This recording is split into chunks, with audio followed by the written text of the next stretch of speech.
think that's what Satan was doing, man. I think he kind of sits back, sends you some breadcrumbs, and he slowly gets a hold of you before you realize, like, 3 years, 4 years gone by, you're like, what am I doing? Yeah. You know, Yeah. like I'm a good guy. I'm working hard. I only do this drug here and there. I only smoke here and there. I don't hurt nobody. I help out people. I love being good. I love God. I love my family.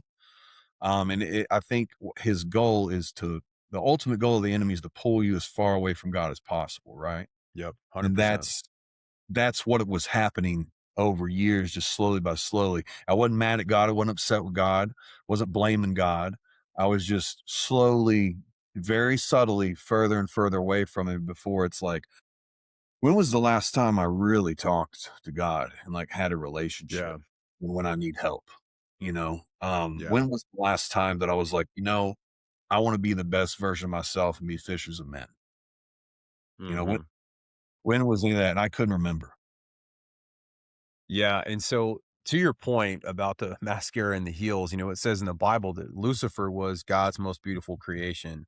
I don't see Satan as pitchfork and horns, but to your point also, as a believer in Jesus, we cannot be possessed. I do agree with free will, and I'm not going to sit here and blame Satan for every bad thing in my life.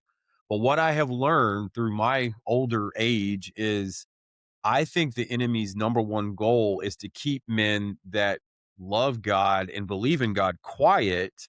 So if we have a checkered past, we'll shut up and not talk about God. So then we can't make disciples.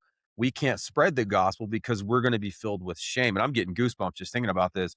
So I think the enemy is very strategic and Satan's not omnipresent. So he can't just, he can't focus on me and you at the same time. He's got to run his legion of demons to run intel and do recon on us. So the way I see it is he knows God won. He knows where he's going at the end. I think his goal is to take as many with him as he can. So what he'll do is keep those of us that love Christ quiet so we don't spread the gospel. That's really all he's got because he can't physically make something and boom, I'm going to put this in your life. Like I remember that show vaguely, but he's clever and he's a great, he's the great deceiver and he's a shapeshifter. So I mean, I think certain people can be put in our life, but I think at the end of the day, and you just said it, we have to maintain constant communication with God and understand that there is grace. None of us are perfect. And regardless of the stuff we've done, God will never leave us or forsake us. So